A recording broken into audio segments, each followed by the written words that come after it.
Chers amis, bonjour. Ici David Sirois pour l'Église diocésaine au service du diocèse de Sault-Sainte-Marie. Aujourd'hui, pour cette émission de Jean de chez nous, nous vous présentons le Père Roch Martin, qui est présentement le curé de la paroisse Saint-Jean de Brébeuf. Bonjour, Roch.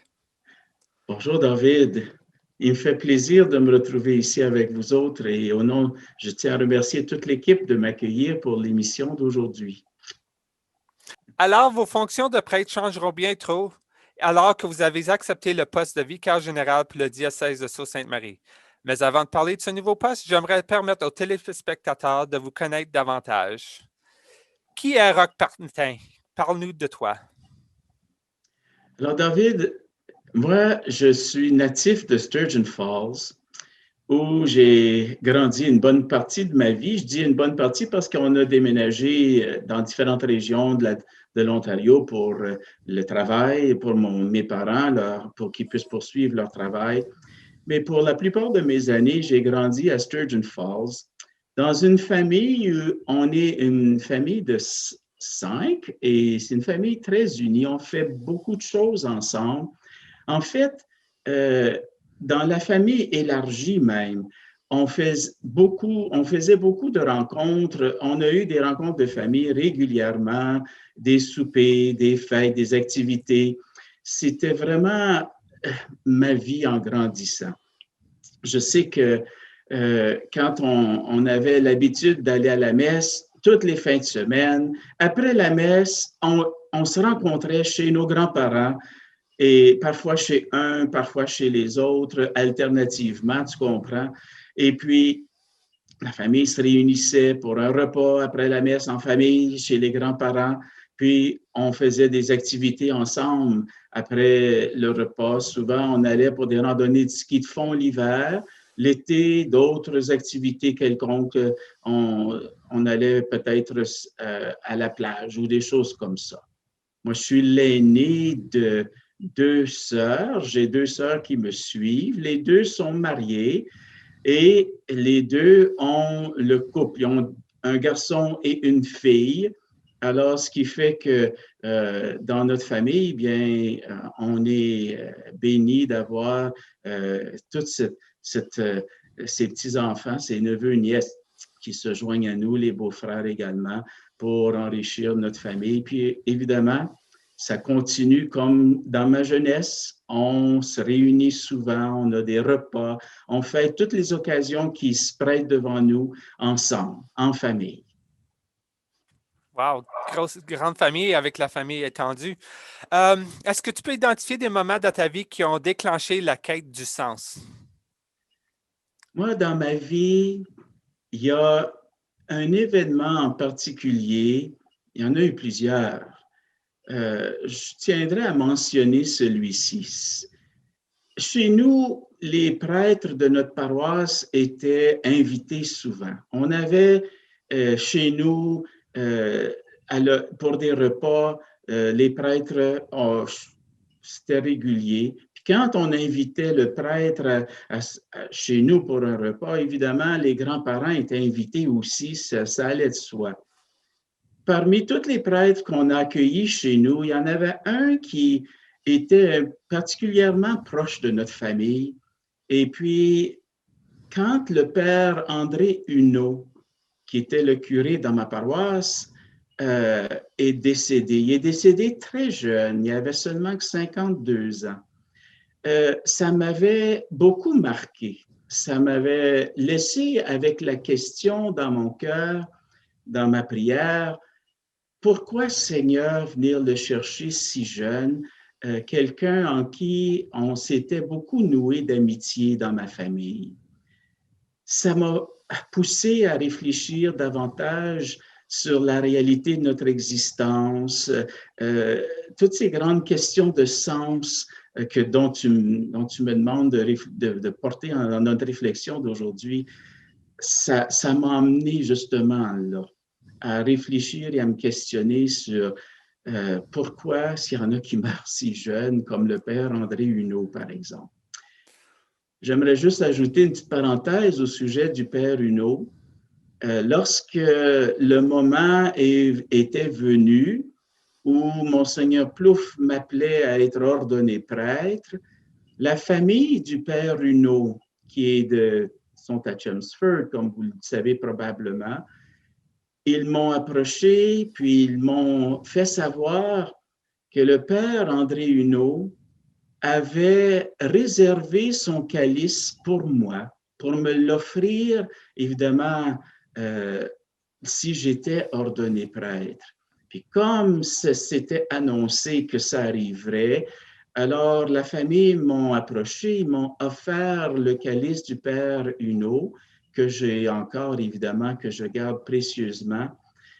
Et en dessous du calice, il y avait l'inscription, évidemment, de sa famille quand lui a reçu le calice en premier. Puis en dessous de celle-là, celle du père Huneau qui avait fait inscrire, il avait demandé à sa famille de le faire inscrire si je devenais prêtre, dans lequel c'est écrit pour mon fils spirituel au moment de son ordination. Puis ils ont mis la date d'ordination, évidemment, d'inscrit en dessous du calice. Alors, c'est cette relation-là évidemment, avec le père Huneau, qui m'a amené à justement réfléchir sur le sens de la vie et évidemment à découvrir comment on reste connecté même au-delà de cette réalité humaine que nous connaissons. Pour moi, le père Huneau, et à chaque fois que je célèbre la messe avec son calice qui est devenu le mien, évidemment, je pense à lui, puis je suis bien conscient qu'il est bien présent, il est vivant, évidemment, dans ma liturgie, dans ma célébration, il est avec moi. Je suis certain que les gens peuvent comprendre ça parce qu'il y a plusieurs gens qui ont probablement un objet d'un membre de la famille ou de quelqu'un qui a eu un impact dans leur famille, dans leur vie. So, c'est très important pour chacun de garder ces biens précieux-là. Quelle expérience dans ta vie t'ont amené à croire à Dieu? Mais moi, dans ma famille, la foi s'est imprégnée chez nous. Ça fait partie de notre quotidien. Je me souviens de ma mère qui nous invitait à faire notre petite prière tous les soirs dès notre jeune enfance. Je me rappelle de ça. On célébrait, on soulignait tous les événements de foi dans notre famille. C'était clair. Un baptême, une première communion, une confirmation, il y avait un repas, il y avait un gâteau, il y avait une rencontre, il y avait une fête. Ça faisait partie de la réalité de notre vie. C'était évident. Puis c'est dans ce milieu-là que, évidemment, je découvre Dieu avec mes grands-parents qui sont bien sensibles à la dimension religieuse. Alors, c'est là où, dans mon cœur, c'était une réalité qui faisait partie de notre existence. On était conscient de la présence de Dieu dans notre vie. Je peux ajouter aussi que mes grands-parents, lorsqu'on faisait des voyages de famille, nous autres, on a de la famille à Québec. Alors, l'été, bien souvent, on allait en famille voyager vers le Québec pour visiter la famille qui est là-bas. Mes grands-parents nous accompagnaient. Bien, c'était clair qu'on arrêtait à l'Oratoire Saint-Joseph, puis évidemment, à Sainte-Anne-de-Beaupré, ça faisait partie du pèlerinage, du voyage de famille. Sans doute, évidemment, arrivé à Québec aussi, il y avait d'autres endroits qu'on allait visiter comme ça. C'était la réalité dans ma vie. En particulier, je dirais, il y a un moment qui m'a marqué et qui reste dans mes souvenirs que je porte depuis ce moment-là. C'était en 1975 où j'étais en 5e année. On avait une enseignante absolument extraordinaire cette année-là. Il y a des années où on a évidemment des enseignantes qui nous marquent, hein, qui nous laissent évidemment avec des souvenirs qui demeurent pour toujours de cette année-là avec l'enseignante. Cette année particulière, elle avait demandé à un moment donné, je pense que ça faisait partie du programme de catéchèse, qu'est-ce qu'on voulait devenir plus tard dans le futur. Puis je me souviens que on fallait faire ça par une illustration, un dessin. J'avais dessiné un prêtre, les autres avaient dessiné des enseignants, des gardes-malades, des pompiers, des policiers, des avocats, bon, il y avait des pilotes d'avion, ainsi de suite. Puis évidemment, ben, j'étais le seul qui avait illustré un prêtre. Je me souviens comment, à ce moment-là, elle avait montré beaucoup d'intérêt à mon désir, à ce que j'avais pensé de faire plus tard. Alors pour moi, ben, c'était l'expérience, le moment dans ma vie où j'ai pris conscience que ça m'intéresserait de servir Dieu d'une manière particulière, de cette manière-là. C'était pour moi une découverte de Dieu qui m'appelait en ce sens-là dans ma vie. C'est intéressant. C'est pas le poste ou le travail que la plupart des jeunes pensent à travailler comme prêtre. C'est pas le premier choix. Habituellement, c'est pompier, policier, quoi que ce soit. So, c'est quelque chose de très intéressant. Euh, Votre travail de vicaire pour le diocèse commence au début du mois d'août. Comment envisages-tu cela?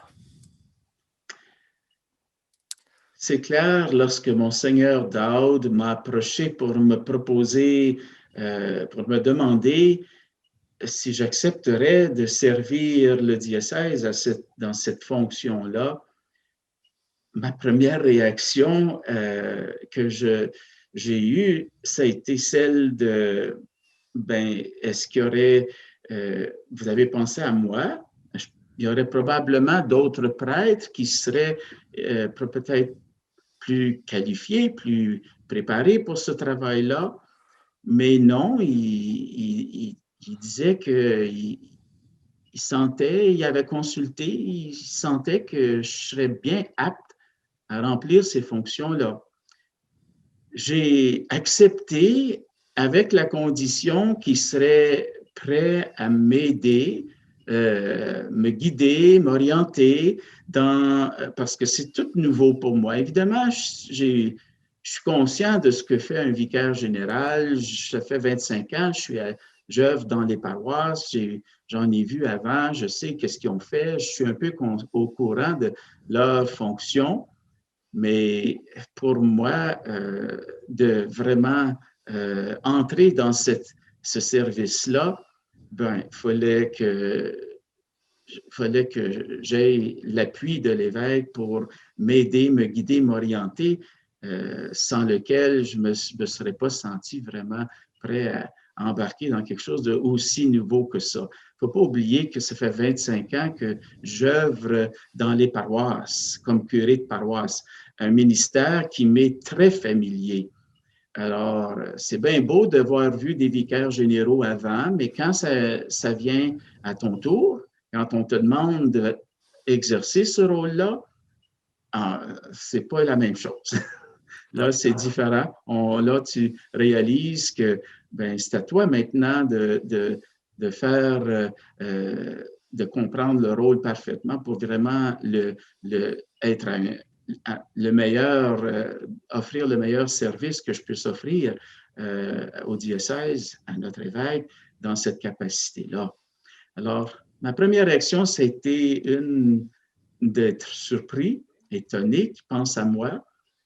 Mais avec son appui, j'ai dit, ben, essayons une expérience nouvelle, parce que pour moi, ben, c'est un peu dans le sens que Dieu m'appelle. Hein? Si Dieu m'appelle à changer de paroisse, j'y allais comme si c'était Dieu qui m'envoyait. Alors, je prends ça comme un appel, une nouvelle manière de vivre mon ministère. Je n'aurais pas accepté non plus si ça n'avait pas été de l'équipe du centre diocésain qui est fantastique aussi. Je sais que je vais être appuyé par ces gens-là énormément. Et mes confrères dans le diocèse, je sens la fraternité est vraiment grande entre nous. Et depuis que la nomination est devenue publique, j'ai eu plusieurs confrères qui m'ont dit qu'ils me portent dans la prière, puis ils sont là pour moi. Alors moi, je suis là pour les aider, les servir et servir notre évêque. Et je l'accepte avec la grâce de Dieu, évidemment, de tout cœur. Moi-même et les autres employés du centre diocésain vont être heureux de t'accueillir et de t'aider dans ton nouveau poste. Est-ce qu'il y a quelque chose au niveau de la paroisse qui va te manquer? Moi, je viens d'arriver à la paroisse Saint-Jean de Brébeuf le 1er août 2019. C'est clair que j'ai pas eu le temps de faire grand-chose avant que la pandémie s'est déclarée. Et puis j'ai passé presque la moitié, même peut-être plus que la moitié de mon séjour à la paroisse Saint-Jean de Brébeuf en confinement, en déconfinement, mais avec des restrictions très grandes, plus ou moins ouverts, fermés, ainsi de suite, un après l'autre. Alors, ça, la vie de paroisse, elle va me manquer, ça c'est clair. Puis mon séjour à Saint-Jean-de-Brébeuf a été trop bref. Ça va me manquer, c'est clair. Moi, j'aime beaucoup travailler auprès des gens. Avec, évidemment, les gens de la paroisse, c'est ma manière de faire. Je me noue d'amitié avec les paroissiens, les paroissiennes, surtout les gens avec qui on travaille de près. Et puis, de quitter mon ministère ici le 1er août, ça me fait de quoi? Ça va me manquer énormément.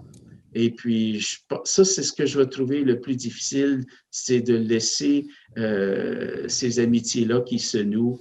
Mais j'ai vécu ça en changeant, à chaque fois j'ai changé de paroisse, n'est-ce pas? On part vers une autre paroisse, puis on recommence à renouer les amitiés, à travailler avec ces gens-là, puis après ça, on est appelé à partir encore. Et là, c'est encore un peu la même chose que je vis, et ces départs-là sont jamais faciles. Mais en travaillant avec Monseigneur Daud et l'équipe diocésaine à servir tout le diocèse, ben, je me vois accueillir la grande famille de toutes ces personnes-là que j'ai desservais dans les paroisses. Maintenant, je dessers tous ces gens-là ensemble, avec l'ensemble du diocèse. Alors, je me vois acquérir maintenant une nouvelle famille, une immense et très grande famille. Est-ce qu'il y a un passage biblique ou une devise de vie qui t'inspire? Lorsqu'il vient le moment de préparer la célébration de notre ordination presbytérale, même celle diaconale, on prend le temps de prier, de réfléchir, de se recueillir en préparation pour ce jour-là. Passe une semaine en retraite, si tu veux. Puis durant cette semaine de retraite, on réfléchit évidemment sur l'appel que Dieu nous fait. Puis en réfléchissant sur cet appel, évidemment, on retourne aux sources qui sont dans les Saintes Écritures, dans la Bible, pour voir dans tout ce que Jésus dit, quelle parole nous vient à l'esprit, quelle parole nourrit notre cœur et nous porte, et qui pourrait devenir en quelque sorte notre prière tout au long de notre ministère ou notre devise, si vous voulez. Puis moi, j'ai choisi à ce moment-là, dans l'Évangile de Saint Jean, selon Saint Jean, au chapitre 15, le verset 16, où Jésus dit, et ça vient dans le temps pascal à chaque année, et justement, on vient de l'avoir il n'y a pas longtemps, l'Évangile où ce verset est cité, est lu et proclamé. Où Jésus dit à ce moment-là, ce n'est pas vous qui m'avez choisi, c'est moi qui vous ai choisi et établi et envoyé pour que vous portiez du fruit et que votre fruit demeure. C'est un peu comme ça que moi, je vis mon ministère, mon appel, l'appel que le Seigneur m'a fait à le servir dans la prêtrise, dans ma vie de chrétien d'abord, de baptisé, et bien sûr par après comme diacre et puis comme prêtre. C'est le Christ qui m'appelle, puis qui m'envoie, et puis c'est à moi de lui ouvrir mon cœur pour que les fruits qu'il se met en moi, bien, par sa grâce, puissent évidemment se réaliser. et évidemment permettre aux gens de grandir dans la foi à travers le ministère que j'exerce. Alors, c'est le verset, c'est la parole qui me revient et qui fait souvent partie de ma prière, me rappelant que c'est le Christ qui m'envoie, c'est lui qui m'a choisi. Je ne suis que à son service. Quel conseil donnerais-tu à quelqu'un qui dit j'ai le goût ou j'ai le besoin de rencontrer Dieu? La première chose qui est importante à faire, c'est d'ouvrir son cœur à Dieu qui nous parle. Je pense, par exemple, si tu te souviens, lorsque dans la Bible, on nous raconte l'histoire où Élie, il se fait réveiller par le jeune disciple qui vient à lui, puis qui pense que c'est lui qui l'appelle, puis Élie lui dit non, c'est Dieu qui t'appelle. Écoute, dis-lui, parle Seigneur, ton serviteur écoute.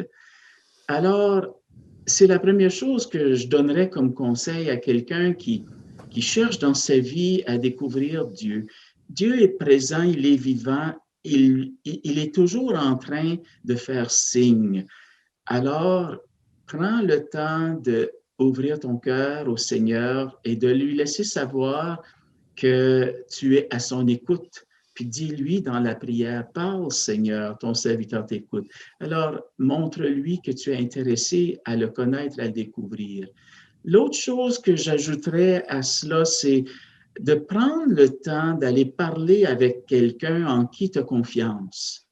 Que ce soit une religieuse, un religieux, un prêtre, un diacre, quelqu'un qui va te comprendre, puis qui va t'écouter vraiment avec un cœur ouvert.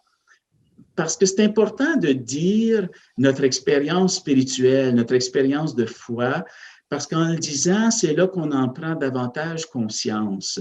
Alors, je leur dirais, va en parler à quelqu'un, trouve quelqu'un, appelle quelqu'un en qui tu as confiance, puis partage ta recherche. Et puis, le Seigneur va évidemment te guider. Évidemment, prie que l'Esprit t'éclaire et te guide dans ta recherche aussi, c'est sûr. Est-ce qu'il y a des plans au niveau de la paroisse que tu n'as pas eu le temps d'accomplir ou est-ce que tu as des idées de projets que tu aimerais accomplir en tant que vicaire général au centre diocésain?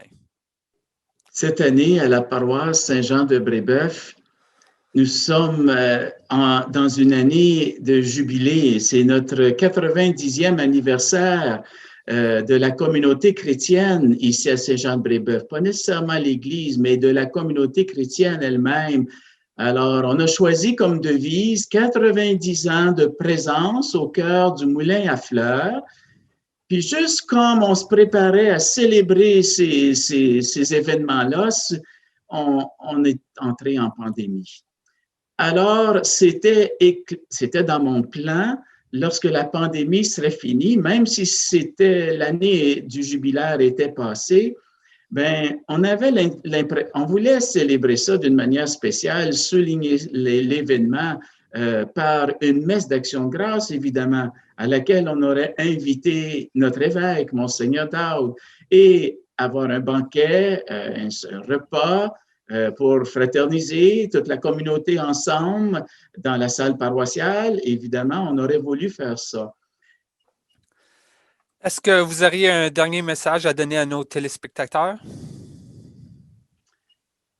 Ce que j'aimerais partager avec nos téléspectateurs, nos téléspectatrices qui nous écoutent, je leur dirais de prier pour moi.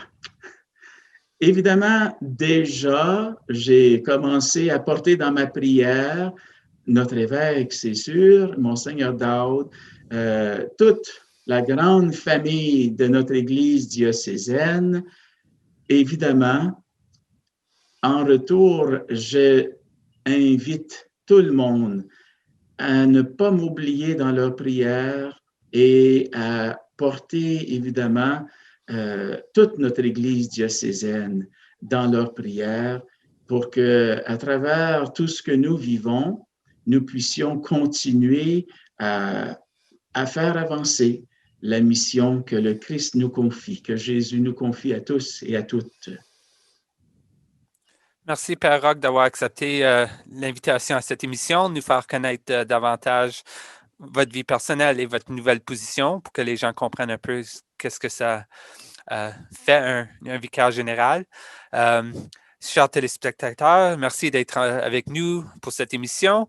N'oubliez pas de faire le pouce en haut, le pouce en bas, souscrire, laisser des messages, des commentaires sur le post YouTube. Nous sommes toujours heureux d'entendre de vos nouvelles. Merci et à la prochaine.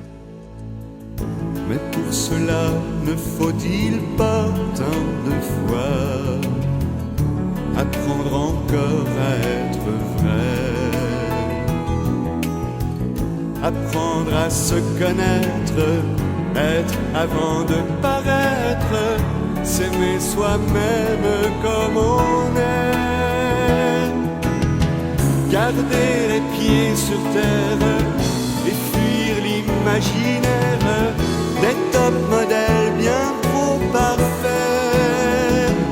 Tous ensemble, il me semble, on pourrait changer le monde de jour en jour, de cœur en cœur, par des gestes d'amour.